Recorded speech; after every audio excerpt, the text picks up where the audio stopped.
അലീനയുടെയും മനുഷ്യങ്ങളുടെ ഇന്നത്തെ നല്ലൊരു കഥ കേട്ടാലോ? അങ്ങനെ ഇന്നത്തെ കഥയില് അലീനയും മനുഷ്യങ്കറും കൂടെ രേവതിക്കുട്ടിയുടെ വീട്ടിലേക്ക് വരുവാണ്. അങ്ങനെ അവിടുത്തെ മുറ്റത്തേക്ക് കാർ കൊണ്ടുവന്ന് പാർക്ക് ചെയ്തിട്ട് ഒരു അത്ഭുതത്തോട് കൂടിയിട്ട് ആ വീട് കണ്ടിട്ട് മനുഷ്യങ്കർ ചോദിച്ചു, അല്ല ഇതാണോ വീട്? ഇത് വലിയ ബംഗ്ലാവാണല്ലോ എന്ന് പറഞ്ഞു. അത് കേട്ടപ്പോ അലീന പറഞ്ഞു, അതെ 3 നിലയാന്ന് പറയണം. കായതയ്ക്കൽ മാളിക വീട് 2 നിലയല്ലേ ഉള്ളൂ. അയ്യോ ഞങ്ങള് പാവങ്ങളാണേ, എങ്ങനെയും ജീവിച്ചു പോയിക്കോട്ടെ എന്ന് പറഞ്ഞു. പിന്നെ ഒരു പാവങ്ങള് പൈപ്പ് വെള്ളം കുടിച്ച് ജീവിക്കുന്നവരല്ലേ പാവങ്ങള് എന്ന് പറഞ്ഞിട്ട് അലീനയും വിട്ടുകൊടുത്തില്ല. അലീനയും കളിയാക്കുവാണ്. ആ സമയത്ത് മനുഷ്യൻ ചോദിച്ചു, അല്ല ഇത് എവിടെയെങ്കിലും കൂടെ പണിതിട്ട് ഇവിടെ കൊണ്ടേ വെച്ചാണോ? വലിയൊരു ഫുട്ബോൾ ഗ്രൗണ്ടിന്റെ മുറ്റത്ത് ഒരു വീട് ഇരിക്കുന്ന പോലെ ഉണ്ടല്ലോ എന്നൊക്കെ പറഞ്ഞു. അലീന പറഞ്ഞു, അതെ കാറിനകത്ത് ഇങ്ങനെ ഇരുന്ന് സംസാരിച്ചിട്ട് കാര്യമുണ്ടോ, വാ നമുക്കങ്ങോട്ട് ഇറങ്ങിപ്പാം എന്ന് പറഞ്ഞു. അങ്ങനെ രണ്ടുപേരും കൂടെ ഇറങ്ങി കഴിഞ്ഞിട്ട് അങ്ങോട്ട് നടക്കുന്ന സമയത്ത് അലീനയും മനുഷ്യങ്ങളോട് ചോദിച്ചു, അല്ല മനുവേട്ടാ എന്താ നമ്മൾ രണ്ടും കൂടെ ഒരുമിച്ച് ഇങ്ങനെ ചെല്ലുന്ന കാണുമ്പോൾ അവർക്ക് എന്ത് തോന്നും? എന്ത് തോന്നാനായിട്ട്? ഇനിയിപ്പം അവർക്ക് എന്തെങ്കിലും തോന്നുവാണോ തോന്നിക്കോട്ടെ. എന്ത്? അല്ല നമ്മൾ രണ്ടുപേരും കല്യാണം കഴിച്ചാന്നേ. അത് കേട്ടപ്പോൾ അലീന ഇങ്ങനെ മനുഷ്യങ്കറിൽ നിന്ന് നോക്കുവാണ്. ആ നോട്ടം കണ്ടുകഴിഞ്ഞപ്പം മനുഷ്യങ്കർ പറഞ്ഞു, അതെ എന്നെ ഇങ്ങനെ നോക്കി പേടിപ്പിക്കല്ലേ, ഞാനൊന്ന് പറഞ്ഞു പോയതാണേ എന്ന് പറഞ്ഞു. അപ്പോഴേക്കാണ് അലീനെ ഒന്ന് വിളിച്ചോണ്ട് ജോസൂട്ടി അവിടെ നിന്ന് ഇങ്ങോട്ട് വരുന്നേ. ആഹാ ഇതാരാ കൂടെ ഉള്ളതെന്ന് ചോദിച്ചോ. ഇത് മനുവേട്ടൻ എന്ന് പറയണം. അവിടുത്തെ അങ്കിളിന്റെ മോനാന്ന് പറയണം. ഓ അങ്ങനെ പാലായിന്നാണ് ഇപ്പൊ വരുന്നത്. അതേന്ന് പറയണം. അല്ല അപ്പൊ അവിടെ അങ്കിളുമാരുണ്ടോന്ന് ചോദിച്ചു. പിന്നെ ഉണ്ടോന്നോ? 3 പേരുണ്ടെന്ന് പറഞ്ഞു. അത് കേട്ടതും മനുശങ്കർ അലീനയെ ഒന്ന് നോക്കി. പിന്നീട് ജോസൂട്ടി പറഞ്ഞു, അതെ രേവതി അവിടെ ഉണ്ട് കേട്ടോ, അങ്ങോട്ടേക്ക് ചെല്ലാൻ പറഞ്ഞു. ഇന്ന് ഒരിടത്തും പോയിട്ടില്ല എന്ന് പറയണം. അങ്ങനെ അലീനയും മനുശങ്കറും കൂടെ വീട്ടിലേക്ക് നടന്നു. അങ്ങനെ അലീന എന്ന് കോളിംഗ് ബെൽ അടിച്ചു കഴിഞ്ഞപ്പോൾ രേവതിക്കുട്ടിയാണ് വന്ന് കഥ തുറക്കുന്നത്. അലീനയെ കണ്ടു കഴിഞ്ഞപ്പം അന്താളിച്ചു പോയി രേവതിക്കുട്ടി ഓടി വന്ന് അലീന ചേച്ചി എന്നും പറഞ്ഞ് ഇങ്ങനെ കെട്ടിപ്പിടിക്കുകയാണ്. ആ കാഴ്ച കണ്ടപ്പോൾ മനുശങ്കർ അതിങ്ങനെ നോക്കി നിന്നു. പിന്നീട് പറഞ്ഞു, വാ രണ്ടുപേരും കൂടെ കയറി വരാനൊക്കെ പറഞ്ഞു. അല്ല ചേച്ചി ഒന്ന് പറയുക പോലും ചെയ്യുന്നില്ലല്ലോ, എന്താ ചേച്ചി സർപ്രൈസ് ആയിട്ട് വന്നാണെന്ന് ചോദിച്ചു. അതെ അങ്ങനെയാണെങ്കിലല്ലേ നിന്റെ ഈ കെട്ടിപ്പിടുത്തമൊക്കെ പിന്നെ നിന്റെ മുഖത്ത് ഈ സന്തോഷമൊക്കെ എനിക്ക് കാണാൻ പറ്റുള്ളൂ എന്ന് ചോദിച്ചു. അങ്ങനെ അകത്തേക്ക് കയറി കഴിഞ്ഞപ്പോഴത്തേനും മനുശങ്കർ പറഞ്ഞു, കൊള്ളാലോ ഇതൊരു വലിയ വീട് തന്നെയാണല്ലോ എന്ന് പറഞ്ഞു. അപ്പോഴേക്കും രേവതിക്കുട്ടി പറഞ്ഞു, എൻ്റെ ആന്ന് പറയണം. രേവതിക്കുട്ടിയുടെയോ? പിന്നല്ലാതെ ഇവരിവിടെ തന്നെ ഇറക്കി വിടുന്നോടം വരെ ഇതെന്റെ വീടാന്ന് പറയണം. അപ്പോഴേക്കും മനുശങ്കർ പറഞ്ഞു, എന്നാലും 3 ആൾക്ക് വേണ്ടിയിട്ട് ഇത്രയും വലിയ വീടിന്റെ ആവശ്യമില്ലായിരുന്നു പറയണം. 3 ആളോ? എൻ്റെ കല്യാണമൊക്കെ കഴിഞ്ഞ് എനിക്ക് കുറെ കുട്ടികളൊക്കെ ആയി കഴിയുമ്പോൾ ഇവിടെ മൊത്തം ആൾക്കാരും ഒച്ചപ്പാടും ബഹളവും ഒക്കെ ആയിരിക്കും എന്ന് പറഞ്ഞു. അത് കേട്ടപ്പോൾ അലീനിച്ചു, നീ എന്തൊക്കെയാടി വിളിച്ചു പറയണേ? നീ ഇങ്ങനെയൊന്നും ആയിരുന്നില്ലല്ലോ. ഓ സ്നേഹനികേതനത്തിൽ വെച്ച എന്ത് ഭാവം കൊച്ചായിരുന്നു, ഇപ്പൊ കണ്ടില്ലേ കഴുത്തിന് ചുറ്റും നാക്കാന്ന് പറയണം. അങ്കിളും ആൻറ്റി ഇത് കേൾക്കണ്ടെന്ന് പറഞ്ഞു. അപ്പോഴേക്കും രേവതിക്കുട്ടി പറഞ്ഞു, അതെ അവരെ എന്നെ ചീത്തയാക്കുന്നേ, അവരാ എനിക്കിതൊക്കെ പറഞ്ഞു തരുന്നേന്ന് പറഞ്ഞു. അപ്പോഴേക്കും ഗ്രേസമ്മ അങ്ങോട്ട് വന്നു. അതെ ഇനിയിപ്പം നീ അത് പറഞ്ഞാൽ മതിയടിന്ന് പറയണം. അപ്പോഴേക്കും മനുശങ്കർ പറഞ്ഞു, ആൻറ്റി എന്നെ മനസ്സിലായോ? ഞാൻ മനു, അന്ന് നമ്മൾ അവിടെ മരൺ ഡ്രൈവ് വെച്ച്. അതെ എനിക്കെല്ലാം മനസ്സിലായെന്ന് പറഞ്ഞു. ഞാൻ അലീനെ ഇവിടെ ഡ്രോപ്പ് ചെയ്തിട്ട് പോകാൻ വന്നാ. ഡ്രോപ്പ് ചെയ്തിട്ട് പോവാനോ? അപ്പോഴേക്കും അലീന എന്ന് ആൻറ്റി എന്നൊക്കെ പറഞ്ഞ് ഗ്രേസമ്മയെ കെട്ടിപ്പിടിക്കുകയാണ്. ആ സമയം ഗ്രേസമ്മ വെച്ചു, ഡ്രോപ്പ് ചെയ്തിട്ട് പോകാൻ വേണ്ടിയിട്ടാണ് ഇങ്ങോട്ട് വന്നേ. അങ്ങനെ പോകേണ്ട കാര്യമൊന്നുമില്ല. അല്ലാൻറ്റി എനിക്ക് ഇൻഫോം പാർക്ക് ജോലി സ്ഥലത്തേക്ക് എന്താണെങ്കിലും ഇപ്പോൾ ഒരിടത്തേക്കും പോകുന്നില്ല എന്ന് പറഞ്ഞു. പിന്നീട് രേവതിക്കുട്ടിയോട് ചോദിച്ചു, ഇങ്ങനെ സംസാരിച്ചുകൊണ്ടിരിക്കുകയാണോ ചെയ്യുന്നേ, ഇവർക്ക് ചായ മറ്റോ കൊടുക്കണ്ടെന്ന് ചോദിച്ചു. അയ്യോ ഞാനത് മറന്നു, ബാ അലീന ചേച്ചി എന്ന് പറഞ്ഞ് അലീനയുടെ കൈയും പിടിച്ച് അടുക്കളയിലേക്ക് പോവാണ്. അപ്പോഴേക്കും മനുശങ്കറോട് ഗ്രേസം പറഞ്ഞിരിക്കുക, അല്ല വേണ്ട നമുക്കും അങ്ങോട്ടേക്ക് ചെല്ലാം എന്നും പറഞ്ഞുകൊണ്ട് അടുക്കളയിൽ അങ്ങോട്ട് പോവാണ്. അങ്ങനെ അവിടെ ചെന്ന് കഴിഞ്ഞപ്പോഴത്തേനും മനുശങ്കറോട് ഇരിക്കാൻ പറഞ്ഞു. അല്ല അങ്കിൾ എന്തിയെ? ഷേവ് ചെയ്തോണ്ടിരിക്കുക, ഇപ്പൊ വരുമെന്ന് പറയണം. അപ്പോഴേക്കും മാമച്ചൻ അങ്ങോട്ടേക്ക് വന്നു. മാമച്ചനെ കണ്ടു കഴിഞ്ഞപ്പം മനുശങ്കർ ചോദിച്ചു, അങ്കിളെ ഇവിടെ എന്തൊക്കെയുണ്ട് വിശേഷങ്ങൾ? ഇവിടുത്തെ വിശേഷങ്ങളൊക്കെ അറിയത്തില്ലേ, രേവതിക്കുട്ടിയെ കോളേജ് വിട്ടു പഠിപ്പിക്കാന്ന് പറയണം. ആ അതൊക്കെ ഞാൻ അറിഞ്ഞായിരുന്നു പറയണം. അല്ല അവിടെ എന്തൊക്കെയുണ്ട് വിശേഷങ്ങൾ? അവിടുത്തെ കുറച്ച് വിശേഷങ്ങളൊക്കെ ഞങ്ങളും അറിഞ്ഞായിരുന്നു. ആ വൈജയന്തിമാല ഹോസ്പിറ്റലല്ലേന്ന് ചോദിച്ചു. വൈജയന്തിമാലയോ? ഇല്ല വൈജയന്തിന്ന് മാത്രമേ ഉള്ളൂ അങ്കിളെ, മാലയില്ലാന്ന് പറയണ. അത് കേട്ടപ്പം മാമച്ചൻ പറഞ്ഞു, ഷോ എന്ത് ചെയ്യാനാ, ആ രേവതിക്കുട്ടി അങ്ങനെ പറഞ്ഞ് ഞങ്ങളുടെ മനസ്സിൽ ഇപ്പൊ അങ്ങനെ ഒരു പേരാന്ന് പറയണോ. അത് കേട്ടപ്പോൾ ഗ്രേസമ്മ മാമച്ചൻ ഇങ്ങനെ നോക്കുകയാണ്. ആ സമയം മനുശങ്കറിന് ശരിക്കും ചിരി വന്നു. അപ്പോഴേക്കും മാമച്ചൻ ചോദിച്ചു, അല്ല ഇതിനിടയ്ക്ക് അലീനെ തട്ടിക്കൊണ്ടു പോകാനുള്ള ശ്രമമൊക്കെ നടത്തിയെന്ന് കേട്ടല്ലോ, തട്ടിക്കൊണ്ടു പോയെന്നൊക്കെ കേട്ടല്ലോ എന്ന് പറഞ്ഞു. എന്ത് ചെയ്യാൻ എൻ്റെ അങ്കിളെ, ഒന്നും പറഞ്ഞിട്ട് കാര്യമില്ല. അല്ല മനുശങ്കറിന്റെ അച്ഛനും പിന്നെ ഇളയച്ചനും അവർക്കൊക്കെ ഇത് എന്താന്ന് ചോദിക്കണം. അതാ എന്ത് ചെയ്യാനാന്ന് പറ. ചിലരൊക്കെ ഇങ്ങനെയാ, പറഞ്ഞിട്ട് ഒരു കാര്യമില്ല. ഈ സുഖം കൂടിപ്പോയിട്ടുണ്ടെങ്കിലേ അഹങ്കാരം കൂടുന്നു പറഞ്ഞ പോലെയാ. ഒന്ന് ആലോചിച്ച് നോക്കിയേ, നമ്മുടെയൊക്കെ ഏറ്റവും വലിയ ഡിമാൻഡ് എന്താ?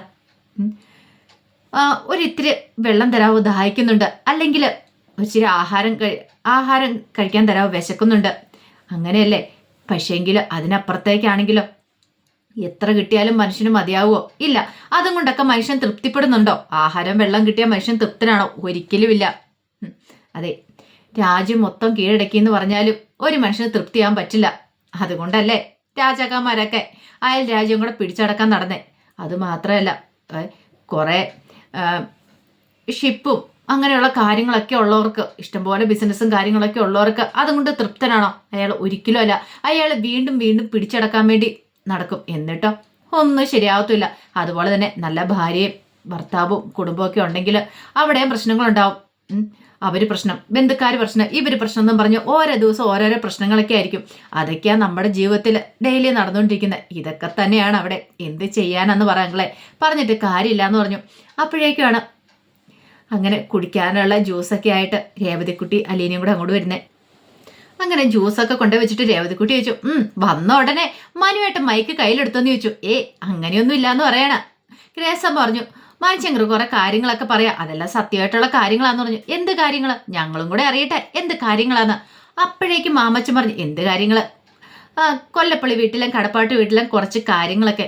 ഓ, അങ്ങനെയാണല്ലേ? അപ്പോഴേക്കും മാമച്ചൻ പറഞ്ഞു, അല്ല ഇപ്പോഴവിടുത്തെ പ്രശ്നങ്ങളൊക്കെ മാറിയില്ലേ? ഈ പറയുന്ന വൈജയുടെ ആങ്ങളമാർ സത്യങ്ങളൊക്കെ തിരിച്ചറിഞ്ഞില്ലേ? അലീന അവരുടെ പെങ്ങടെ മോളാന്നുള്ള കാര്യം, അങ്ങനെ പ്രശ്നങ്ങളൊക്കെ തീരുന്നില്ലേ?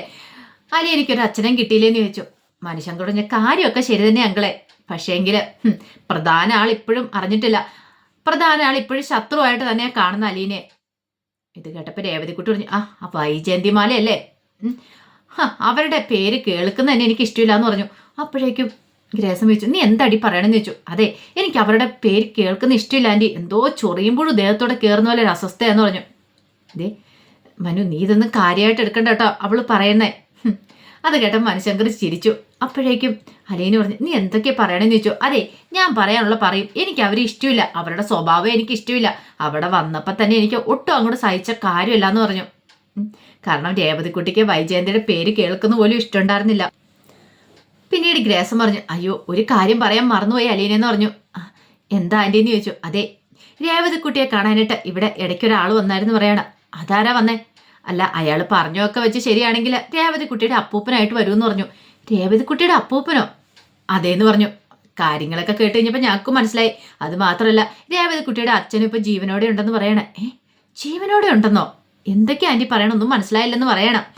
അപ്പോഴേക്കും മാമച്ചൻ പറഞ്ഞു, അതെ ആളിപ്പോഴുണ്ട്, ജീവിച്ചിരിക്കുന്നുണ്ട്. ക്യാൻസറാന്ന് പറയണ. ക്യാൻസറോ? അല്ല, എന്നിട്ട് കാണാനൊന്നും പോയില്ലേന്ന് ചോദിച്ചു. കാണാനൊക്കെ പോയി. ഒരു തവണ ഞങ്ങൾ രേവതിക്കുട്ടിയെ കൂട്ടിക്കൊണ്ട് പോയിട്ടുണ്ടായിരുന്നു. പക്ഷേ രേവതിക്കുട്ടിക്ക് അത്ര താല്പര്യമൊന്നും ഇല്ലായിരുന്നു പോവാനായിട്ട്. പിന്നെ അയാൾക്ക് കാണണമെന്ന് പറഞ്ഞുകൊണ്ട് ഞങ്ങൾ നിർബന്ധിച്ച് കൂട്ടിക്കൊണ്ട് പോയതാന്ന് പറഞ്ഞു. അത് കേട്ടപ്പോൾ രേവതിക്കുട്ടി പറഞ്ഞു, എനിക്കൊട്ടും താല്പര്യമില്ലായിരുന്നു പറഞ്ഞു. അതെന്താ രേവതിക്കുട്ടി അങ്ങനെ പറയണേ? ഒന്നുമല്ലല്ലോ, അച്ഛനല്ലേ. അച്ഛനാണ് പോലും എൻ്റെ അമ്മയെ ഉപേക്ഷിച്ചുകൊണ്ടല്ലേ എൻ്റെ അമ്മ ആത്മഹത്യ ചെയ്തേ. ഒരു പക്ഷേങ്കിൽ അന്ന് എൻ്റെ അമ്മയെ ചേർത്ത് പിടിക്കുമായിരുന്നെങ്കിൽ എൻ്റെ അമ്മ ഇപ്പം ജീവനോടെ ഇരിക്കില്ലായിരുന്നു എന്ന് ചോദിച്ചു. രേവതിക്കുട്ടിയുടെ മുഖമൊക്കെ അങ്ങോട്ട് മാറി. എനിക്കതുകൊണ്ട് അവരെ ഒട്ടും ഉൾക്കൊള്ളാൻ സാധിക്കില്ല എന്ന് പറഞ്ഞു. അത് കേട്ടപ്പം എനിക്കും ഭയങ്കര സങ്കടമായിപ്പോയി. കാരണം രേവതിക്കുട്ടിയുടെ വിഷമം എന്താണെന്ന് അവർക്കും അറിയാം. ആ സമയത്ത് ഗ്രേസം പറഞ്ഞു, അതെ രേവതിക്കുട്ടിയെ അവർക്ക് വിട്ടുകിട്ടണം എന്നൊക്കെ അവരുടെ മനസ്സിൽ ആഗ്രഹം ഉണ്ടായിരുന്നെന്ന് തോന്നേ. അപ്പോഴേക്കും രേവതിക്കുട്ടി പറഞ്ഞു, എനിക്കറിയാം, എന്നെ ഈ വീട്ടിൽ നിന്ന് ഒഴിവാക്കാൻ വേണ്ടിയിട്ടല്ലേന്ന് ചോദിച്ചു. അത് കേട്ടതും ഗ്രേസമ്മ ഒന്ന് ചിരിക്കുകയാണ്. അതെ, ചിരിക്കൊന്നും വേണ്ട. അവര് വന്നപ്പോൾ എന്തൊരു പേടിയും ഇതൊക്കെ ആയിരുന്നു. ഞാൻ എങ്ങനെ അവരുടെ കൂടെ പോകാന്നുള്ള ഭയമല്ലായിരുന്നു എന്ന് ചോദിച്ചു. അത് കേട്ടപ്പം മാമച്ചൻ പറയും, ഒന്ന് പോടി അവിടെ നിന്ന് പറയണം. അതെ, ഇനിയിപ്പം നിനക്ക് പോണമെന്നുണ്ട്, നീ അങ്ങോട്ട് പോയിക്കോ എന്ന് ഗ്രേസം പറഞ്ഞു. ഒരു നന്ദിയില്ലാത്ത പെങ്കൊച്ചിനെ ഞങ്ങൾ ഇത്ര നാളും വളർത്തിയെന്ന് ഞങ്ങൾ വിചാരിച്ചോളാന്ന് പറഞ്ഞു. അത് കേട്ടപ്പോൾ മനുശങ്കർ ചിരിച്ചു. അപ്പോഴേക്കും രേവതിക്കുട്ടി അലീനയുടെ തോളത്തേക്ക് ചാഞ്ഞു. അതെ, എന്നെ തല്ലിക്കൊന്നാലും ഞാൻ ഇവിടുന്ന് പോകത്തില്ല ചേച്ചി, ഞാൻ ഇവിടെ വിട്ട് എങ്ങോട്ടും പോകത്തില്ല എന്ന് പറഞ്ഞു. അത് കേട്ടപ്പോൾ ഗ്രേസമ്മയ്ക്കും മാമച്ചനും ഭയങ്കര സന്തോഷമായി. കുറച്ച് കഴിഞ്ഞപ്പം അലീനയും മനുവും കൂട്ടിക്കൊണ്ട് രേവതിക്കുട്ടി മുറിയിലേക്ക് ചെല്ലുവാണ്. അങ്ങനെ ആ മുറി കണ്ടു കഴിഞ്ഞപ്പോൾ മനുശങ്കർ ചോദിച്ചു, അല്ല ഇത് നിന്റെ ബെഡ്റൂം ആണെന്ന് വെച്ചു. അല്ല പിന്നെ ഇതെന്റെ മുറിയാന്ന് പറയണം. എടി 5 സ്റ്റാർ ഹോട്ടൽ പോലെയൊക്കെ ഉണ്ടല്ലോ, നല്ല അടിപൊളി ബെഡ്റൂമൊക്കെ ആണല്ലോ എന്ന് പറഞ്ഞു. പിന്നെ ഞാൻ ആരാന്നാ വിചാരം? അതെ, ഇത്ര വലിയ സെറ്റപ്പിലൊക്കെയാണോ നീ കഴിഞ്ഞത്? പിന്നെ അല്ലാതെ ഈ വീട്ടിലുള്ളവരെന്നെ ഇറക്കി വിടുമ്പോ അത്രയും നാളും ഇതെന്റെ മുറി തന്നെയാന്ന് പറയണം. ഇത് കേട്ടപ്പം അലീന പറഞ്ഞു, ആഹാ അത് കൊള്ളാലോ എന്ന് പറയണം. രേവതിക്കുട്ടി പറഞ്ഞു, എന്നെ ഇറക്കി വിട്ടാലും എനിക്ക് ആരുമില്ലെന്നൊന്നും കരുതൊന്നും വേണ്ടാന്ന് പറഞ്ഞു. അപ്പോഴേക്കും മനുശങ്കർ ചോദിച്ചു, അതെന്താ അങ്ങനെ പറഞ്ഞേ? അല്ല, എന്നെ അന്വേഷിച്ച ഒരാൾ വന്നിട്ടുണ്ടെന്ന് പറഞ്ഞല്ലോ. അത് കേട്ടപ്പോൾ അലീന പറഞ്ഞു, അതിനെക്കുറിച്ച് ചോദിക്കാൻ മറന്നുപോയി. നീ എന്നോട് എന്നാ അതിനെക്കുറിച്ചൊന്നും പറഞ്ഞത് പോലും ഇല്ലോ. ഫോൺ വിളിച്ചിട്ട് പോലും എന്നോട് ഒരക്ഷരം പോലും പറഞ്ഞില്ലോ. അതെ, എനിക്ക് ഇഷ്ടമില്ലാത്തോണ്ടാന്ന് പറഞ്ഞു. ഇഷ്ടമില്ലാത്തോണ്ടോ? അതെന്താ? എനിക്കിഷ്ടമില്ലാത്തോണ്ട് അവരെ. അല്ല, നിന്നെ അന്വേഷിച്ചു വന്ന ആരാന്ന് നീ പറഞ്ഞില്ലല്ലോ. ഓ, അതൊരു കിളവൻ. കിളവനോ? നീ എന്താടി ഇങ്ങനൊക്കെ പറയണേ? കിളവനോ എന്നും പറഞ്ഞിട്ട് ഒരടി കൊടുക്കുകയാണ് ആ തോളത്തിനിട്ട്. ദേ മനുവേട്ടാ, ഈ ചേച്ചി എന്നെ തല്ലിയത് കണ്ടോ? അതെ, ഞാൻ നിന്റെ ചേച്ചിയുടെ ഒപ്പാന്ന് പറഞ്ഞു. അപ്പോഴേക്കും അലീന പറഞ്ഞു, പ്രായത്തെ മൂത്തവരെ അങ്ങനെയാണോ പറയുന്നേ? കിളവൻ എന്നൊന്നും പറഞ്ഞുകൂടാ, നിനക്കത് അറിയത്തില്ലേ? അങ്ങനൊന്നും പറയാൻ പാടില്ല രേവതിക്കുട്ടി എന്നൊക്കെ അലീന ഉപദേശിക്കുകയാണ്. അപ്പോഴേക്കും രേവതിക്കുട്ടി ഇങ്ങനെ നോക്കി, എന്നിട്ട് പറഞ്ഞു, അത് മുത്തശ്ശനാന്നൊക്കെയാ പറഞ്ഞേന്ന് പറഞ്ഞു. പിന്നീട് രേവതിക്കുട്ടിയോട് അലീന ചോദിച്ചു, കാര്യം പറ, എന്താ ഇവിടെ സംഭവിച്ചേ? നീ ആദ്യം തൊട്ട് പറ, എങ്കിലല്ലേ എനിക്ക് മനസ്സിലാവത്തുള്ളൂ എന്ന് പറയണം. അങ്കിളും ആന്റിയും പറഞ്ഞെങ്കിലും അത്ര കൃത്യമായിട്ടൊന്നും പറഞ്ഞിട്ടില്ലോ എന്ന് പറഞ്ഞു. ഉടനെ രേവതിക്കുട്ടി കഥകൾ പറയണം. ഇങ്ങോട്ടേക്ക് രമേശൻ നായർ വന്നതും അതിനുശേഷം തന്നെ കാണണമെന്ന് പറഞ്ഞ അപേക്ഷിച്ചതൊക്കെ പിന്നീട് തിരികെ പോയതും ഒടുവിൽ മാമച്ചനും ഗ്രേസമ്മയും തന്നെ കൂടെ അവിടെ ചെന്നതുമായ കാര്യങ്ങളൊക്കെ തൻ്റെ അച്ഛനെ താൻ ആദ്യമായിട്ട് കാണുന്നേ. അതിനുശേഷം തന്നെ കയ്യെ പിടിച്ച് മാപ്പ് പറഞ്ഞൊക്കെ അവസാനം പോരുന്ന സമയത്ത് ആ നോട്ടത്തെക്കുറിച്ചും കരഞ്ഞതിനെക്കുറിച്ചും ഒക്കെ പറയാണ്. പിന്നീട് രേവതിക്കുട്ടി പറഞ്ഞു, എനിക്കറിയത്തുണ്ടായിരുന്നില്ല അത് എൻ്റെ അച്ഛനാന്നുള്ള കാര്യം. പക്ഷേങ്കിൽ പോരുന്ന സമയത്ത് കാറിൽ വെച്ചാണ് ആൻറ്റി എന്നോട് പറഞ്ഞ് അതെൻ്റെ അച്ഛനാന്നുള്ള കാര്യം. അത് കേട്ട് കഴിഞ്ഞപ്പോഴത്തേനും അലീനയ്ക്ക് ഭയങ്കര വിഷമമായി. അലീന പറഞ്ഞു, എന്നിട്ടാണോ നീ പിന്നെ അവരെ കാണാൻ പോവാതിരുന്നേ? പിന്നീട് വിളിച്ച കാര്യങ്ങളൊക്കെ പറഞ്ഞു. എനിക്ക് പോകാൻ തോന്നിയില്ല. അവർ കാരണമല്ലേ എൻ്റെ അമ്മ മരിച്ചു പോയത്. അവരെൻ്റെ അമ്മയെ നന്നായിട്ട് നോക്കുമായിരുന്നെങ്കിൽ എൻ്റെ അമ്മ മരിച്ചു പോവായിരുന്നോ?